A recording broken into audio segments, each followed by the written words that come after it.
Yahoo!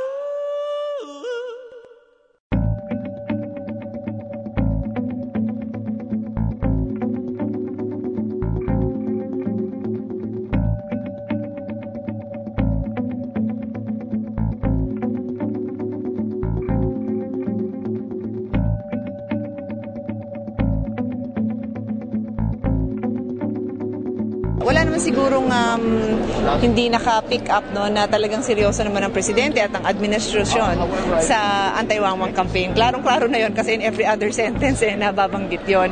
So, ang inasahan ko sana is meron tayong mas marinig na detalye tungkol sa mga programa. If I was the speechwriter of the president, dun siguro ako magdadagdag ng specific programs kasi yun naman wala hong nagdududa sa sinseridad ng presidente. Wala ho. So, ang hinahanap ng mga tao is concrete action. Given the limited resources that he had for the half a year only, marami pong nagawa. Primarily yung pag-restore po ng credibility po ng mga institutions natin, and this translated to investor confidence. So hopefully in time mas magta-translate na naman yan into employment opportunities for that country. Ang isa kong nabanggit sa SONA ng Pangulo, palakasin po yung lokal. Subalit gawin siyang mas responsable. Ibig sabihin yung amin pong paniwala na full disclosure, seal of good housekeeping, bahagi po ng pagdagdag ng kapangyarihan at kakayahan sa kanya. Wala pong dagdag na kapangyarihan at kakayahan na walang pananagutan. Kaya po sinasabi ng Pangulo, naniniwala kami sa mas malakas na lokal, subalit dapat naman akuin niyo yung pananagutan sa tamang pamamahala. This prove our detractors wrong. We have continued to do so, and we are going to introduce new programs, and the President has already mentioned them. The fact that the President has made it a point to announce his appointment of a new ombudsman in his speech only fortifies our campaign against corruption. Okay naman, pero kumbaga ako ang maggagawa noon o magdidiscuss sa kanya, siguro itututok ko dun sa mga activity na will increase our productivity and our competitiveness. Ika nga, dahil tayo sa bansa and individually, halos lahat ng ating mga institusyon mababa sa competitiveness, kaya hindi tayo makalaban sa global competition.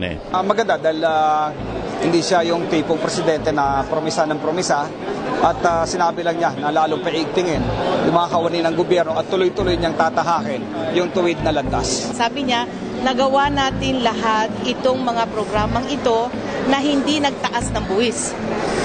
Bali ang nangyari, ginamit lang ng tama yung pera ng pamahalaan, nakagawa na ng maraming serbisyo para sa mamamayan at nakagawa ng infrastruktura na hindi tumaas ang buwis. Ibig sabihin, may pera talaga ang pamahalaan, gamitin lang ng tama. I think it was unavoidable to refer to the previous administration kahit hindi na by name. Pero ilan sa pinaka-warmly received talaga ng mga bahagi ng kanyang SONA ay yung pagbanggit nga sa mga tiwali nung nakaraang panahon na hindi na patuloy mag-enjoy ng impunity at dadalhin talaga sa bar ng katarungan. Hindi na kailangan bagitin yung pangalan. Alam na ng tao sino ang pinatutungkulan. Isang reaction lang, muna, mukhang mula last year, no, yung SONA last year, parang wala tayong inusad It's the same thing, yung mga expose about the previous administration, pero what about moving forward? Particularly dito sa issue ng anti-corruption.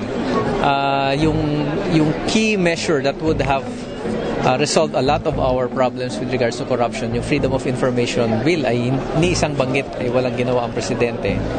So para bang yung fight against corruption nung nagdaang administration lang applicable, sa kanyang administrasyon walang key reforms that would have avoided the mistakes of the past, na FOI sana yung sagot dyan.